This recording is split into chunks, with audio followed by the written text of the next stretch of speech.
Aren't you a little short for a stormtrooper?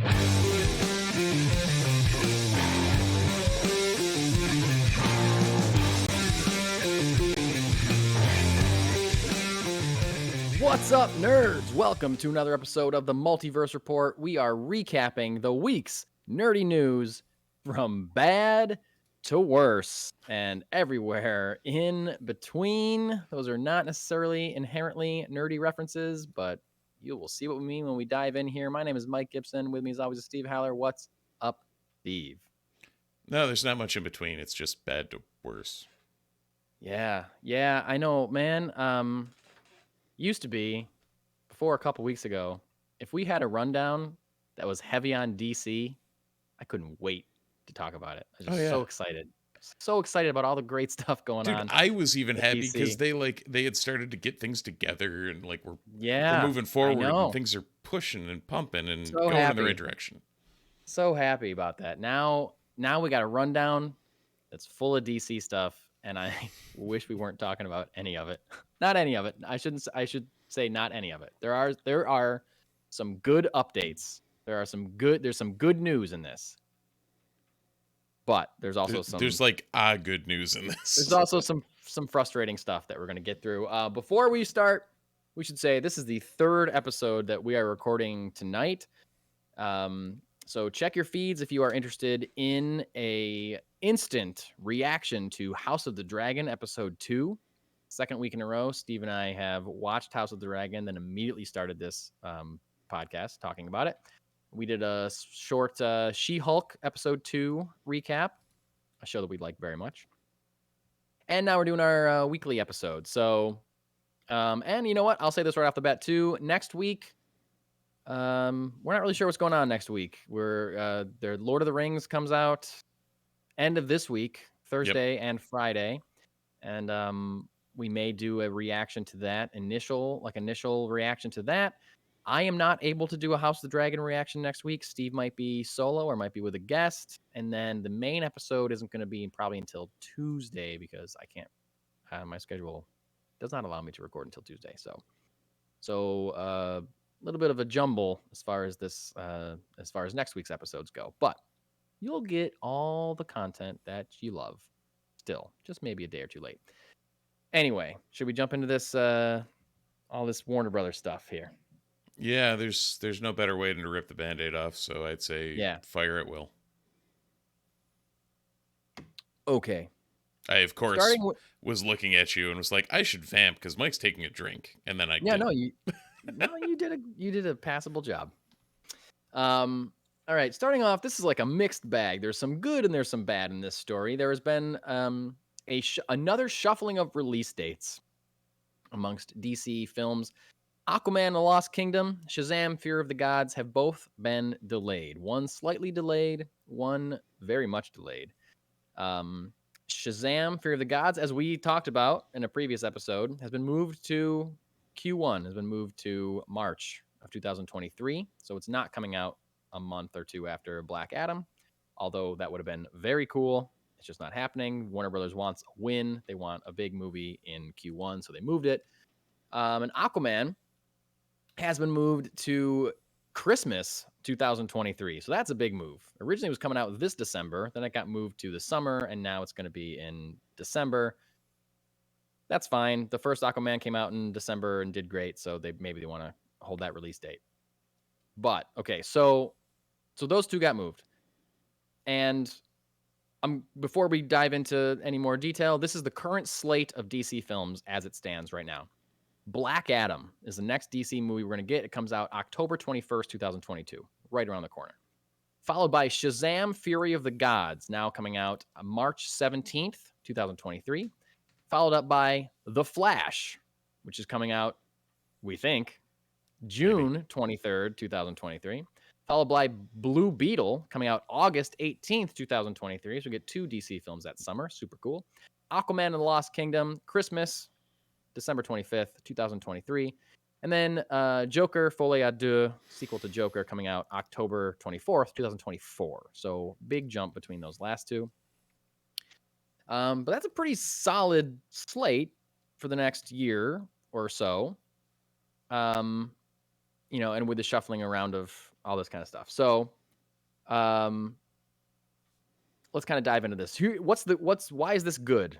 Why is this good? Well, it's good because Aquaman and the Lost Kingdom, similar to the predecessor, Aquaman, it's a very effects heavy movie. So this gives, and it was originally delayed to give virtual effects houses more time to do those effects. This is going to give them even more time to do that. So Aquaman is going to look even better than the first one, or at least as good, and it needs to because the first one looks amazing.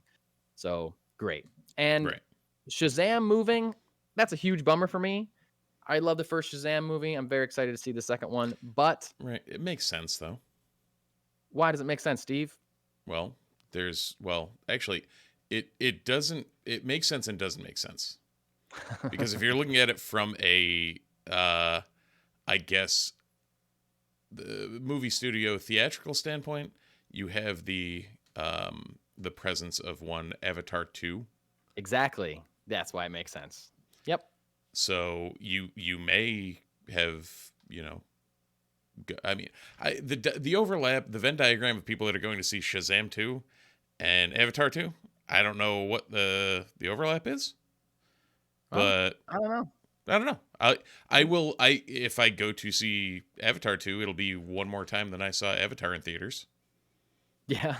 Yeah. Like I only saw it on home release, so Well, like as much as we've made fun of Avatar and Avatar 2, like who cares about it? And I do think there's a lot of people that don't care about it, but I think it's going to do some business. I think it's going oh to do a yeah. lot of, the first one did. I think it's going to do a fair amount of money.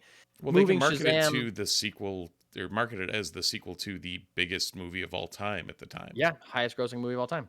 So, so moving Shazam out of December means it does not have to compete with Avatar 2 at all.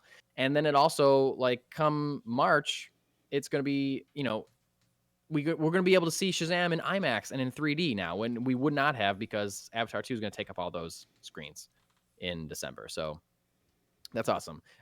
Side note, this is another good thing that came out of this same announcement, and this has nothing to do with anything that we're talking about, but I'm very excited to know that Evil Dead Rise has been bumped to a theatrical release. It was going to be an HBO Max only, and that has been bumped to theatrical and will come out sometime in 2023. So I love Evil Dead, so I'm very excited about that. Now, back to DC. Okay, So I was looking up in the side though.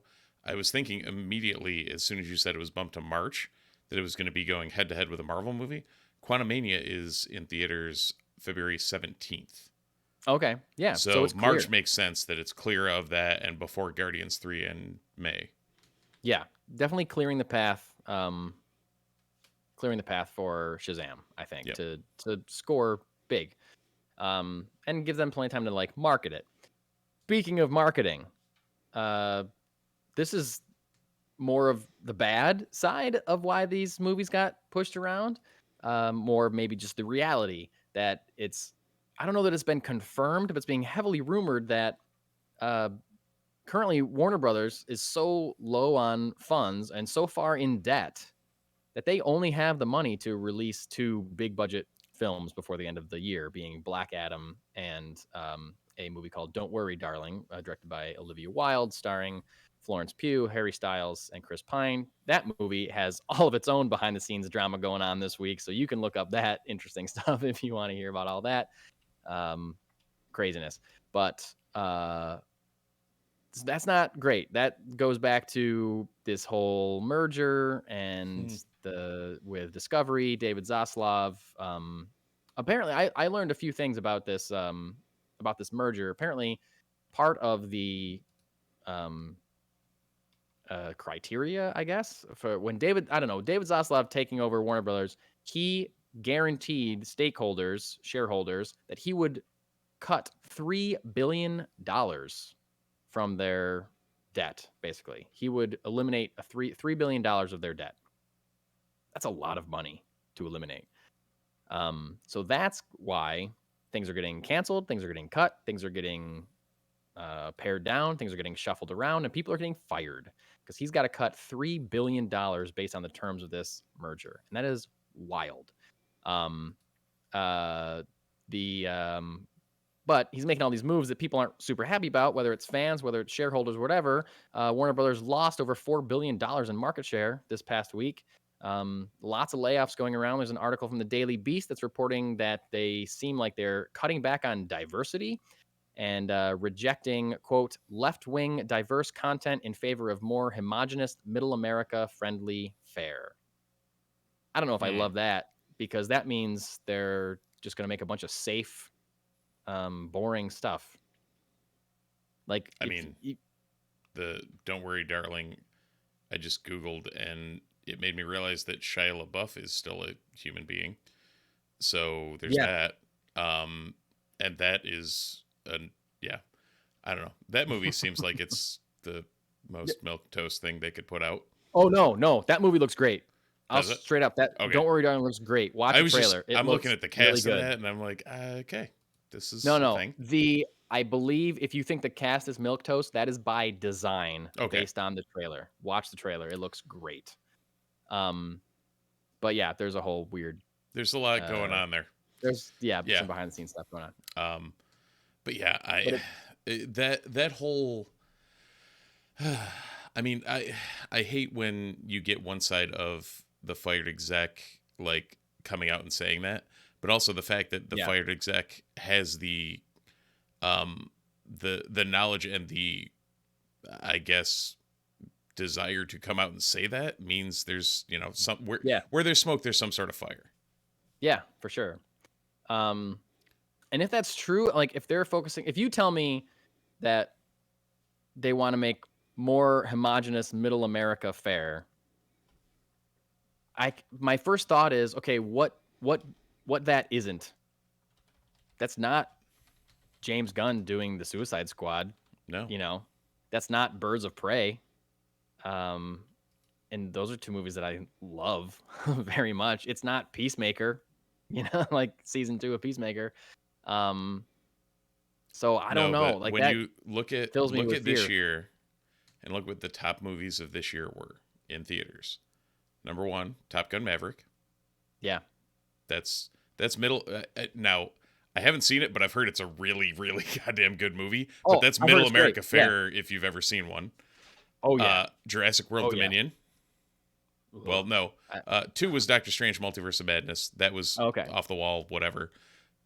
Jurassic World Dominion. Well, it's Marvel, though. Like, Marvel's going to make, like, even if that movie sucked, it would have made billions. It would have made $1 billion. Same thing with so many people go to see that. Same thing with number 4, The Batman, which if you put Batman's logo on literally anything, you're printing money. Oh, well, we're about to talk about that, but yes, go ahead. Yeah. Minions, Rise of Gru, Thor, Love and Thunder, Spider-Man, No Way Home. So we've got a lot of Marvel happening. Sonic the Hedgehog 2 was number 9. I don't know how. Man. Yeah. Uncharted, Elvis. Yeah. Lightyear. And then Nope. Oh, dude. Jordan Peele came in at number 12.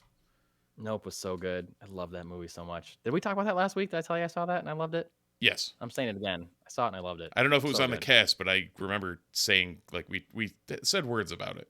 Yeah. The more I think about it, the more I love it. I want to see it again so bad. But even down to that, like, you look at that, the outside of Maverick being number 1. Yeah. And I mean, I guess Jurassic World maybe, but like, there's not a lot of middle America fare in there besides those 2. Well, I don't know. Like, it's not like Spider-Man No Way Home. Like, well, but it doesn't like push any like boundaries, really. Yeah, true. Yeah. Batman kind of did. Batman was like dark. Batman was 3 hours long and was kind of like a horror movie, like that. That was a little different. But like Marvel movies are kind of Marvel movies. Like, what you're getting when you go into them, not necessarily story wise, but tone. You kind of know what you're getting. And then we're into things I don't know. The Lost City, The Bad Guys, Fantastic Beasts, Secrets of Dumbledore was 15. I thought that thing was a giant flop. Although I'm surprised it made that much. Yeah, 95 million, I guess, by Fantastic Beasts standards is a flop, but by normal movie standards is probably fine. Yeah. Sing 2. Oh, there you go. Scream. League of Super Pets was 21. Yeah, Super Pets. League of Super Pets beat out Morbin Time. Hell yeah, it did. So, yeah, I don't know if So we that doesn't proved make anything me by that, but happy. we like, Yeah. yeah. But like, I don't know. Like the Suicide Squad is one of my favorite superhero movies ever. I know not everyone likes it as much as me, but I just love it so much. And No, that it is was not something that is great. homogenous, middle America friendly fare at all. I don't think. So if that means they're not making more stuff like that, then I don't know. I've said a number of times in the last couple of weeks, I don't have a lot of hope for anything going on with DC right now until further notice, I should say. Um, I would love to people like, well, specifically Warner Brothers, not worry about what they're cutting back on and just make good shit. Well, I know, and that's what they were kind of doing. Right. I feel like that's like we're not going to worry about continuity as much as we're going to try to make good stuff, right? Yeah. And now who knows if that's still going to be the case? We don't know. But I have to say, going back to this release date shuffle, you might remember a week or two ago, I had a theory as to why they canceled Batgirl, and that theory was that they no longer want. That theory was that they initially wanted Michael Keaton to take over as the main Batman in the DCEU, like the main continuity Batman moving forward, replacing Ben Affleck, who has said he doesn't want to be Batman anymore.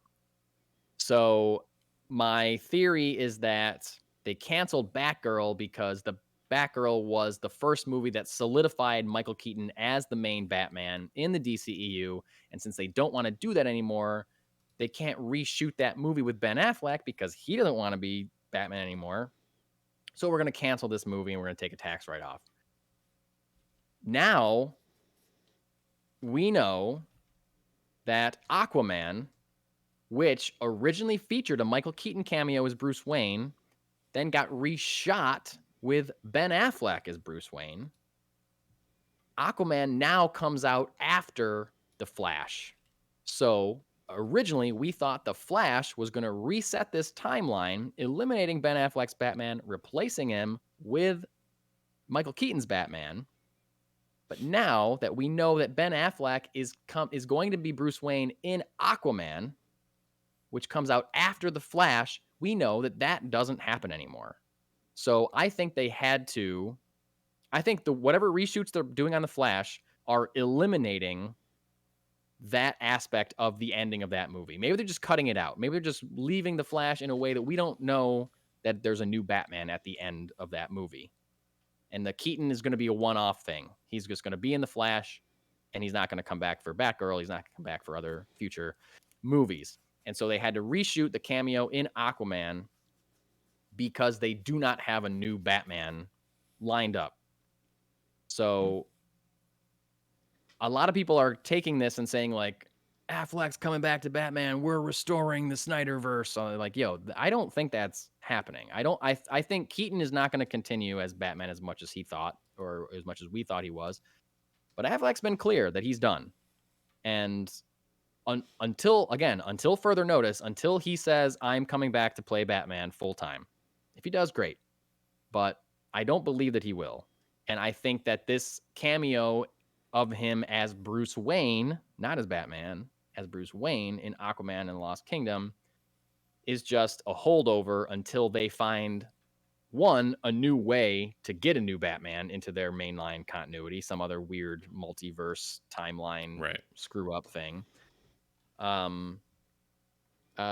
Because yeah, just so until they can find a new way to get there, and they can find a new person who is going to be Batman. So that's what I think. They also, just a side note, Warner Brothers, so gracious of them, they're holding graveyard screenings of Batgirl for Warner Brothers employees this week that worked on the movie. Just release that goddamn thing, you idiots. Anyway, that's all. That was a lot of the confusing stuff that I just said about the whole Keaton and the timeline and stuff. Like, that's all like very nerdy stuff. So I'm sorry if I lost anybody on that, but I believe that confirms my theory as to why they canceled Batgirl. Now that a movie with Ben Affleck as Bruce Wayne is coming out after The Flash, that means The Flash is no longer correcting that timeline or changing that timeline, and that Ben Affleck will be Batman until he's not. And who knows if we will see him again Who knows if they will work him into whatever crisis event that's going to change the timeline, or maybe he just comes back as Batman. Maybe he's feeling better about his life, Right. where he is, if he's been through rehab, if he's drinking. Hey, he's married to Jennifer Lopez now. Maybe that's enough to, keep him on his feet to come back and be Batman. Who knows? We won't know. Well, no, we won't. But We won't. someone else was supposed to be Batman and probably won't be Yeah. for now. Moving on to our second Warner Brothers DC story. And also another Bat-related story. Actually, they're Yep. all Bat-related stories at this point. One way or the other, they're all Bat related. So, okay. This is crazy. Listeners of this show may remember Steve and I talking very excitedly about a show called Batman, the Caped Crusader. It was announced about a year ago. It was billed as a spiritual sequel to Batman the Animated Series. Batman the Animated Series being many superhero fans' favorite animated thing ever. Many One people of the say seminal works of animated, like, superhero stuff. Yep, hands down. Many people, including myself, would say it is the greatest adaptation of the character of Batman Right. outside of comic books. Yeah, and anyone from our generation, it's like Batman the Animated Series and X-Men 93 Yep. or 92. Yeah. That Yeah. those two were like the lanes that you shaped your comic bookness in. Yeah, exactly. So this, not a true sequel, but like I said, a spiritual sequel. Felt the same. Gonna be geared more towards adults, a little bit more mature animated content. This was coming from Bruce Timm, the creator of Batman the Animated Series, so knows his stuff. It's also being produced by someone named J.J. Abrams. Also being produced by someone named Matt Reeves, who also knows a little bit about Batman, having directed currently my favorite Batman movie, The Batman. So you have two very good Batman people and the guy who ruined Star Wars. Yeah, but you also have a guy that has done also a lot of other great stuff at the same time. He's a very powerful producer. He's a good storyteller at the same Like time. the guy who a These are- lot of people thought ruined Star Trek too. Okay. I'm not going to let you fight me on this. He's J.J. Abrams. He's a powerhouse. And I agree with you He on makes those the things. same movie every single time he makes a Yo, movie. I agree with you on those things, but I am trying to set up the fact that this is how insane this is. Well, set I'm it trying to up set with how the insane next this is. part, because even better than all that. So yeah, you got three powerhouse producers, right? Bruce Timm, J.J. Abrams, Matt Reeves, right? You can disagree on whether or Right. not you like anything that they've ever done. Those are names. Those are big They are. A-list names. They also brought on Ed Brubaker, comic writer extraordinaire, as the head writer of this series. Ed Brubaker is someone who writes crime. He writes noir. He knows his stuff.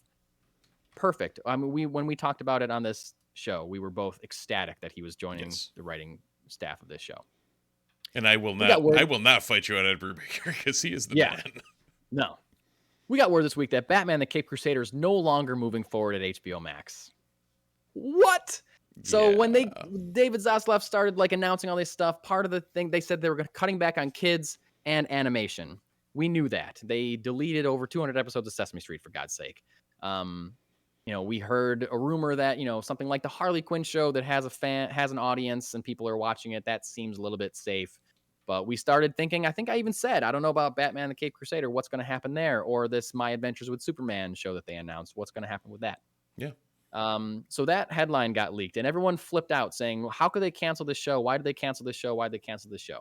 So this next piece of news, one, is why I'm glad we do this show weekly and not daily or just as things are announced, because we learn more. The story develops, and so we can give you a more developed take on the story by the time we get to it. And also, it proves to me that David Zaslav is a complete idiot. A complete idiot. Mm-hmm. Here we go. Ready? Batman the Caped Crusader is not canceled. It's just not moving forward at HBO Max. What do I mean by that? It means they're just letting the creators of this show take it to another network or pitch it to another interested streamer or network. So this show will be made. It's already deep into production. It will be finished. It will be made. It will be televised, but it will not be on HBO Max. Why the hell didn't they just do that with Batgirl if they were going to do it with this? That's a good question. I'm sure that's again the Keaton and the continuity thing. Right. But let's sit with this for a second. Right. HBO Max, a new streaming service that everybody loves. The home of, for all intents and purposes, outside of a couple stragglers, Sandman, the home of DC movies, television, animated shows, right? The home for that, all of that stuff. Much like Disney Plus. Right. They got all their stuff under one roof. They spent a couple years, they canceled all the Netflix shows. They canceled all the other, whatever. We're bringing Star Wars, Marvel, everything that we own is going to be in one place because we own all these amazing characters that you love. It's all going to be in one place. HBO Max did the same thing. They are letting somebody else make a Batman show. Batman.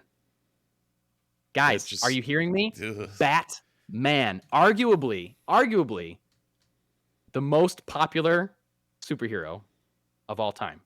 One of the most recognizable characters in all of fiction.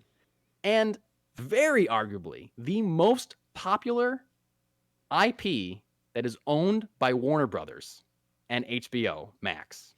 Batman. Right. Another network is going to make a Batman show. And what if this show is popular? Bruce Timm, the last time he made a popular Batman animated series, Batman the Animated Series, it spun off into Superman the Animated Series and Justice League Unlimited and all these other made-for-TV things. Right. It's possible that they're letting another network make an entire new DC animated universe that will not be on HBO Max. David Zaslav, you are an idiot. Not only is this a Batman show, it's a Batman show from Bruce Timm, J.J. Abrams, and Matt Reeves, written by Ed Brubaker. What are you doing? We also found out a few weeks... Sorry, I'm just heated about this. I'm getting sweaty. We also found out a couple days later that Apple TV, Netflix, and Hulu are already reportedly interested in this show. Yeah, because they're not dumb. Of course they are. You have literally the logo on your chest right now is possibly the only thing more recognizable than the bat symbol. I'm wearing a Superman shirt. Right. Oh yeah, we have the audio folks too. Yeah. So beyond that, if you say a superhero to someone, if you name a superhero, you're going to get Batman, Superman, or Spider-Man. Those are your three options. That's it. Imagine for 1 second, imagine if Disney let Netflix make a Luke Skywalker show. Right. Or an Iron Man show. Can you imagine that Disney letting... I can't say Hulu because they own Hulu, but what if Apple TV? Dude. Would they just make a Black Panther series? What? No. What if Hulu ends up winning it and then Disney ends up making the best Batman show? You just stole my next point because Hulu is owned by Disney. Are you going to let your main competitor when it comes to superhero franchises make a Batman show? Right. What is wrong with you? And the kicker, if it goes to Hulu, Hulu doesn't exist in a lot of other countries. But Disney Plus does.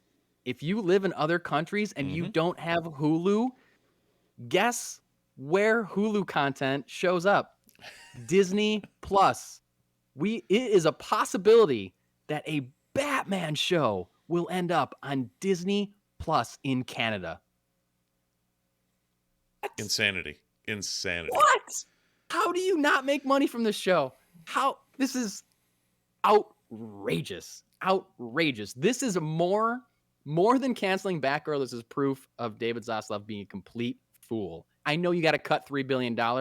This is not the way to do it, dude. You are throwing money out the window. You are the Joker in The Dark Knight lighting a giant mountain of money on fire now. You Yeah, are an I mean, idiot. again, it's one of those where Batman. like I I absolutely would not want them to do it, but like instead of cutting the Batman thing, you cut Shazam, Blue Beetle, like the lower name. You don't cut a Batman series. You don't cut. It's your most popular IP, Right. dude. Not even that stuff. Cut other Oh things. yeah. Like let Oh, other shows 100%. go. But Not your most popular IP. right. I'm Your just thinking within the most popular. portfolio of like if you're looking at the DCEU slate of things to cut, anything Yeah, that has the word Batman next to it is probably not your right choice. I know. He's an idiot. I don't understand that at all. Like I'm happy that I will get to watch this show. But I really like the idea of having all my little DC stuff in one little hub on HBO Max. And this is just another telltale sign that HBO Max is not going to be No.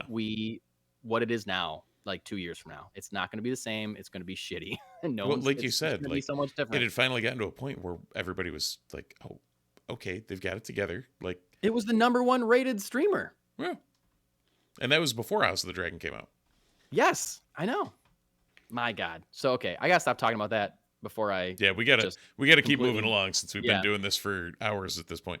Yeah. Anyway, speaking of Batman, this is something good. Here's something good. Matt Tomlin will be co-writing the sequel to The Batman with Matt Reeves. This is great. Mattson Tomlin came on in later in the process of the script for the original The Batman to help with rewrites of the third act. I guess there was like some trouble kind of making the third act work with The Batman, but he didn't even take credit for it. He just like came on and like did a rewrite. There's no script details Yeah, yet, but he will be co-writing with Matt Reeves. so he So I'm kind of very came excited. out and script doctored it, similar to. Yeah. Actually, the late Carrie Fisher was one of the preeminent Yeah, script doctors in that's true. throughout her career. That's true. People don't know that. But also, what's the name of the guy? Tony Gilroy did Yeah. that for Yep. Rogue One, and now he's directing a show running Andor. Right. So yeah, but he was also uncredited for Rogue One. Um, Matt Reeves also has signed a first look deal with Warner Brothers Discovery. It's the first of these kind of deals since the merger. That basically means that anything that he comes up with, anything he develops, Warner Brothers has the first right of refusal, basically. Like they get to look at it first, literally first look deal. And they can choose to pass on it. And if they do, then he can bring it to any other studio. I mean, if past is precedent right now, they're just going to pass on things. So Yeah, probably. So he made money off the first look deal, and then they get to pass on it. And he makes more money. So problem And make more solved. money. Yeah, exactly. He also renewed his contract with Warner Brothers TV, kind of giving us a signal that seemingly that the Penguin spinoff show and the Arkham Asylum spinoff show that we have talked about might still be going forward. Right. And hopefully that is true. There's a quote from Warner Brothers about this saying, someone like Matt will buy for him whatever he wants to do. We're making an investment for whatever Matt feels a pull toward in the Batman universe and otherwise. He has an open invitation to go wherever his interests lie. So that's cool. I mean, I wasn't super familiar with Matt Reeves. I know he did Cloverfield, which I love, and he did the 2 of the 3 recent Planet of the Apes movies, which I haven't seen any of them. I should sit down and watch all those someday. But and I love the Batman, so I like the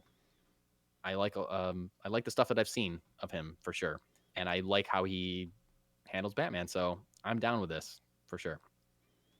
Yeah, I mean, he already works with what they're doing with the Pattinson Bat, and I'd say roll with it. Roll with it. So that's good news, and another something that might be good news. Yeah, this is another mixed bag. We don't know. We just don't know. This could be incredible news, but we don't know because we're not really familiar with this guy. It's possible that DC Films has finally found their quote unquote Kevin Feige. Kevin Feige being the mastermind between the Marvel Cinematic Universe. DC has lacked that for quite some time. They kind of had one with Walter Hamada for a while, though he was more kind of behind the scenes. And he got embroiled with the whole Justice League fiasco. So, he wasn't really talking too much, making too many public appearances. But he did have a plan for DC Films moving forward. apparently they're not going with his plan anymore. They need to find someone that's going to really take ownership of every aspect of the DC universe as it stands outside of comic books and other media. And it is being rumored that producer Dan Lin, he is currently in talks to take the reins of the DC universe moving forward. This would be making him in charge of not only Warner Brothers films, but also content for HBO and HBO Max, and also Warner Brothers television. So just everything, similar to Kevin Feige, keeping everything kind of under one person's leadership and direction. Lynn, I had never heard his name before this announcement, but he has produced the Lego movies, the It films, and the live action Aladdin movie, to name a few things. I haven't seen the new live action Aladdin movie, but two of those four Lego movies, it was I a think, movie. It was a movie? Okay. Yeah. I like the first It movie. I started watching the second one and didn't like it enough to stop and I stopped watching it. But the two out of those four Lego movies I think are incredible. I think the first Lego movie and the Lego Batman movie are astoundingly good. And the other two aren't bad. They're just not as good. They're fine. They're, mediocre but wonderfully made films.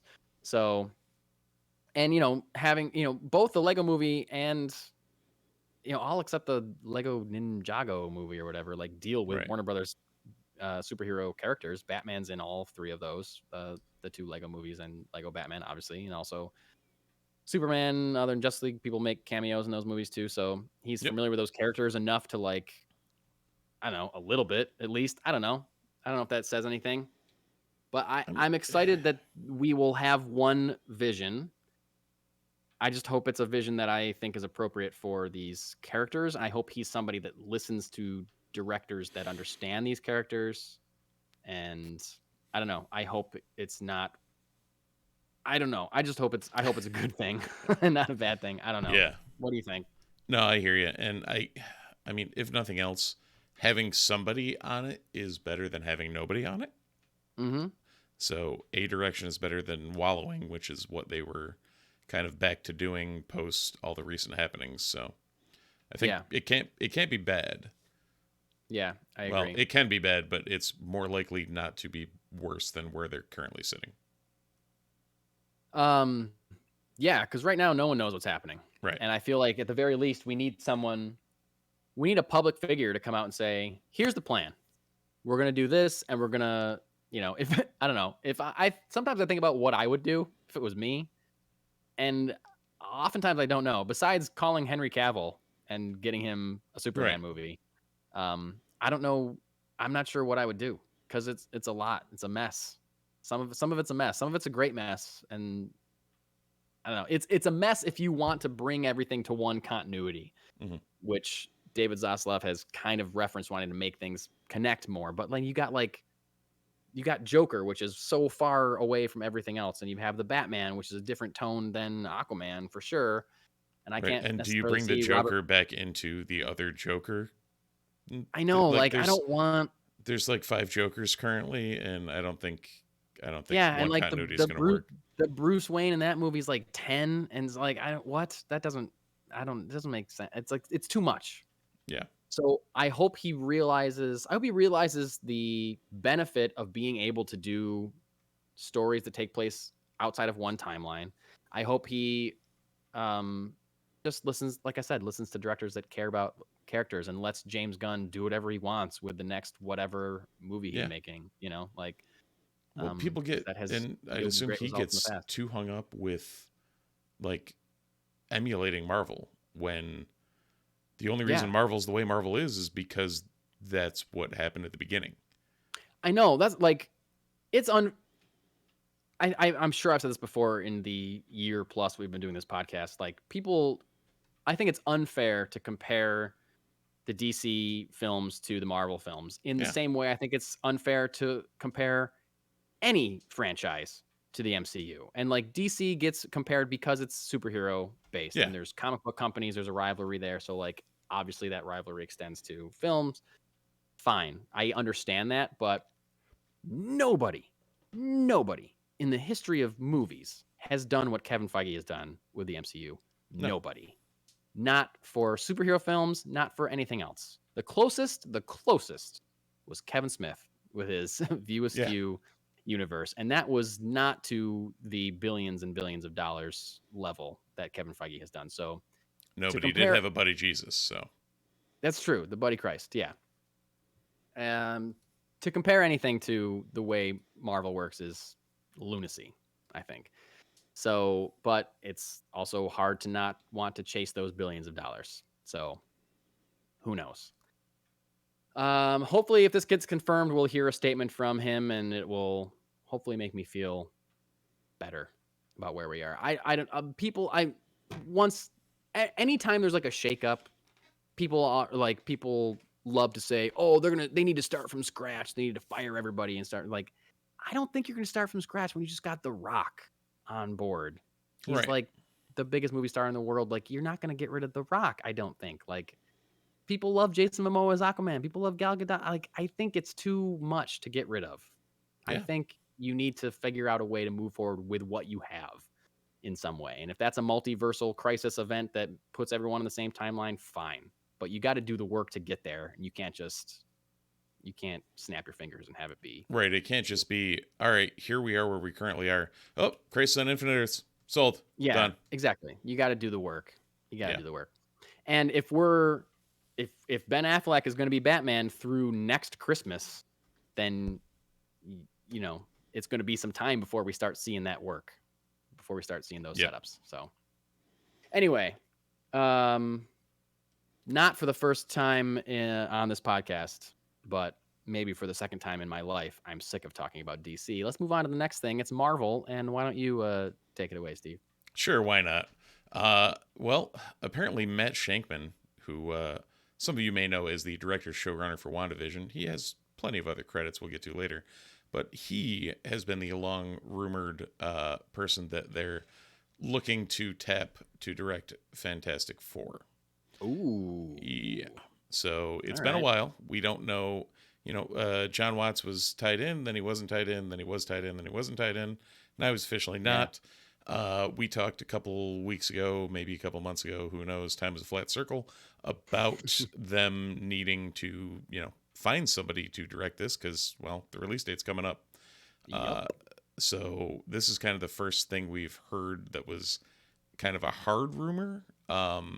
Yeah. I don't think it's been confirmed that Shankman's in talks, but that he's the one they're looking at. He recently stepped down as the director for Star Trek 4 in the Abramsverse too. So It came right on the heels of this announcement that he was in talks to direct Fantastic Four. It was like either the same day or the next day. Because he was supposed to direct Star Trek 4, and yep. and he stepped down from that. So these two things are lining up. It kind of gives credence to the Fantastic Four rumor, I think. Right, and he pulled a John Watts in the opposite direction. Stepped What is down the from. thing that John Watts went to do? Oh, he's doing a Star Wars thing. Isn't John Watts doing a Star Wars thing? I think that's what it was. Yeah, I think that's what it ended up being. Yeah.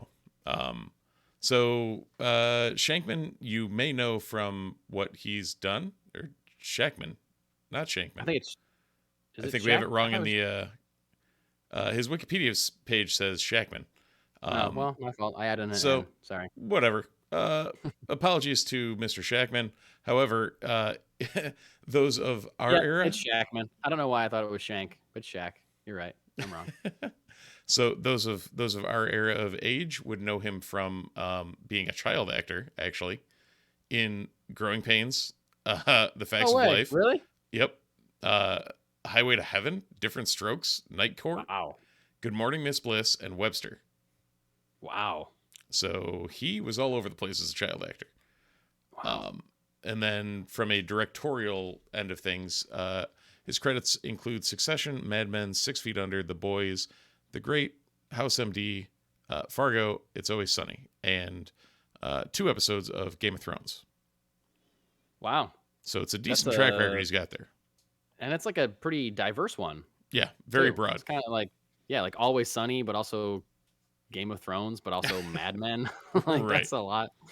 And that's just some genre stuff too. So and clearly WandaVision was incredible. So it makes sense that they would want to work more with him since he did such a good job on a show that really can't have a season 2, So what Right. do you do with a great director showrunner when they made a great show that they can't do a second season of. At least not right now. Have to get into have to do a little bit of work before we could get a season 2, I think, of WandaVision. Yeah, that would, or just make it a complete non sequitur like time hop thing. Yeah, could and be. have it not have to do with Vision. Yeah. Or make it all white Vision. Who knows? But yeah, He's still out there. there's a He's out there somewhere. lot of things that would need to be done to make that a thing. Yeah. But based on like, clearly I've watched all of Game of Thrones. I watched all of Mad Men. I've watched a lot of The Boys. I've watched a lot of Always Sunny. So I've probably seen stuff that he's directed. Right. But basing it just on WandaVision, I have to say that I think this is a good choice for a Fantastic Four movie that can be fun and funny, but probably also weird and wild at the same time. Like that's kind of WandaVision. So I'm all about this choice. Yeah. That's kind of, well, it's WandaVision. The weird and wild part is The Boys in a nutshell. Yeah. So, yeah. I'll take it. I feel like if this is true, we're going to hear casting stuff pretty soon.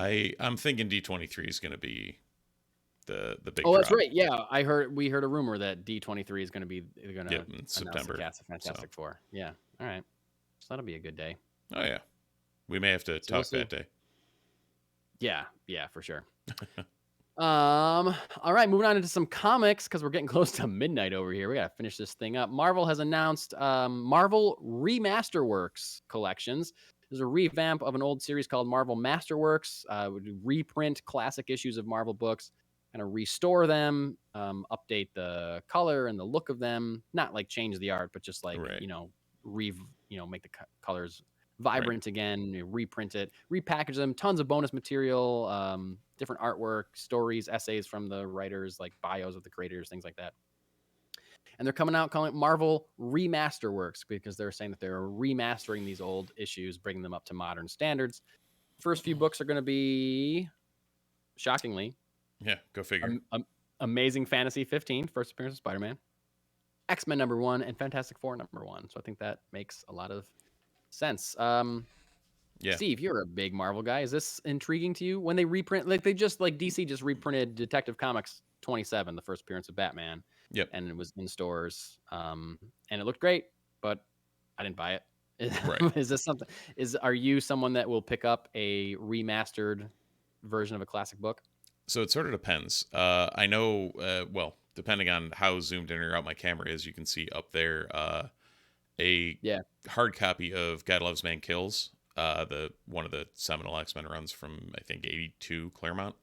But that was a repackaging that had a whole bunch of essays from Claremont and like the team around it about the story and why and how and what they did. And if they're doing something like that and adding essays like that in with these, it might be worth picking up a couple of them here and there. Nice. If it's just some random stuff, then probably not. But somebody will buy it, I'm sure. Yeah. You put X-Men #1 on something, you put Amazing Fantasy 15 out there. Like, I'm not going to lie. If I saw Amazing Fantasy 15's cover on the new section over at Funky Town, I'd be like, I'll at least pick it up and take a look at it. Oh, for sure. Yeah, it was what I did with the Detective Comics 27, but I didn't buy it. That's the thing. All right, speaking of local comic book stores, this week we got... Oh, sorry, what? I just would say, I think I sent it to you right before the cast, since we're talking X-Men. Apparently today is the 28th of August, 2022, is the day that Laura Kinney in Logan was born. So happy birthday to X-23. Is that a shot from the opening credits or just the montage of like videos and stuff of her in the lab and stuff, right? Yeah, I think so. I think that's when that came from. Yeah. X-23 is, according to the Fox X-Men continuity, born on this day. So happy birthday. I always forget that movie takes place, quote unquote, in the future. Yeah. Which was like 10 years from now or 15 years from now. Not too distant future. Yeah. How old is she supposed to be in that movie? Like 8, 9, 10? I don't know. Pretty young. I should watch that again. It's been a while. It has, and it was a really good movie. Yeah, it's so good. depressing as hell. That's why I don't watch it more often. 'Cause Right. It's very sad. But this week in your local comic book stores, we got Amazing Fantasy 1000 celebrating that spider guy. DC Saved by the Belle Rev, like Belle Rev Prison, Belle Reve Prison. I'm not sure what that is at all, but it seems like some kind of Suicide Squad Saved by the Bell tie-in. I don't know. Clever name, no matter what it is. I'd agree. We got Dogs of London #4, Harley Quinn 2022 annual #1, House of Slaughter #8, John Carpenter's Tales of Sci-Fi Interference Pattern #2. That is a weird title for a comic book, but John Carpenter, so hey. The Ocean Will Take Us #5, Red Sonja #12, Sandman Universe Nightmare Country #5. I watched the bonus episode of Sandman. I finished the Collide. Oh, did you? Section of that. Great. Nice. So good. I gotta hit that still.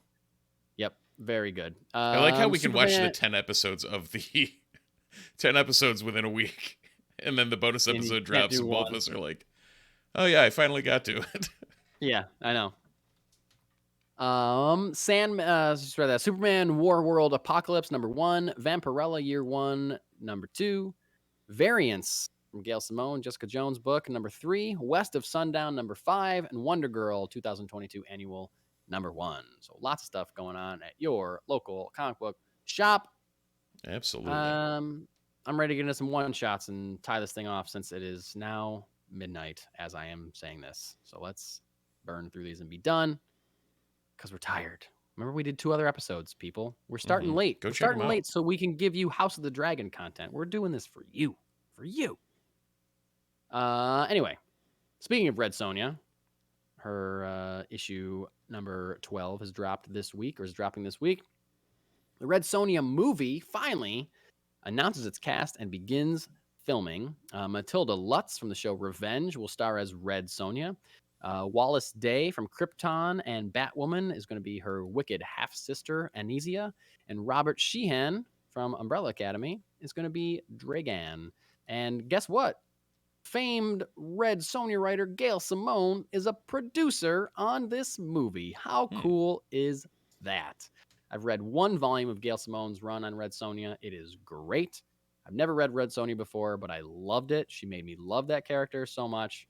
And I'm knowing that she's involved in this movie has made me very excited for it. So awesome. That's the only reason I started pulling the variants, and I haven't been disappointed. So yeah, great. Speaking of things that haven't disappointed, Netflix's Umbrella Academy has been renewed for a 4th and final season. Woo! So that is officially greenlit, and they're rolling forward with that. That makes me excited because I haven't started watching the 3rd season yet. Same. And I felt bad because I was like, but I'm not doing my part to get it another season. But now it has another season, so I can like wait.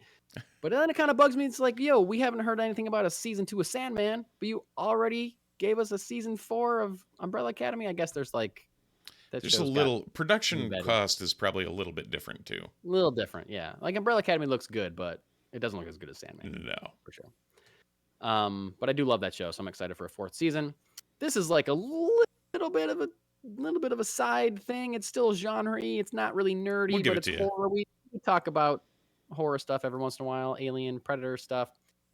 And I love this franchise despite its faults. Halloween Ends came out this week, is going to debut. It comes out October 14th, I believe, 13th or 14th. It's going to debut theatrically, but also on Peacock at the same time. NBC's streaming service Peacock, which is the same thing that they did last year when Halloween Kills came out. They did that because of the COVID numbers were still very high, so they gave us a day and date, able to stream it at home, which I did. This year, I don't know, I'm more comfortable going to theaters, or I have been lately, so we'll see what COVID numbers look like, but I am planning on going to theater to see Halloween Ends and then watching it on my couch the next night after I get home. God, I was a little mixed on Halloween Kills, but I'm still excited to see Halloween Ends because, like I said, I love that franchise. So cool. Well, I can say that's not the only thing that you can watch one night and then the next, because That's right. Take us home, Steve. Rings of Power has released a final trailer that will be debuting the show itself. The trailer is linked in the show notes. The show itself will debut this Thursday at 9 o'clock. And then the second episode will come out the next day, which is midnight on Friday. Midnight. So 3 hours later. Yeah. So don't hold your breath on that one. Assuming the first episode is about an hour, you could probably watch it 3 times and then jump right into the second Right. episode. Straight into if the you wanted second one. to. Straight in. Yeah. So yeah, apparently, similarly, those first episodes will also debut it's late. Debut theatrically in some markets. Yeah, that's crazy. You can go see them in the theater. That'd be cool. Yeah. Been a while since we've seen any Lord of the Rings on the big screen in a theater.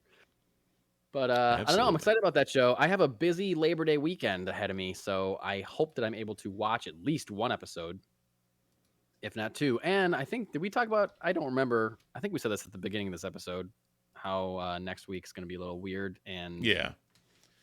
we'd love to do a recap. Right. There's But who more knows? coming on final details, but we're gonna try and figure out how we can get you guys the most content we can over the course. Yeah.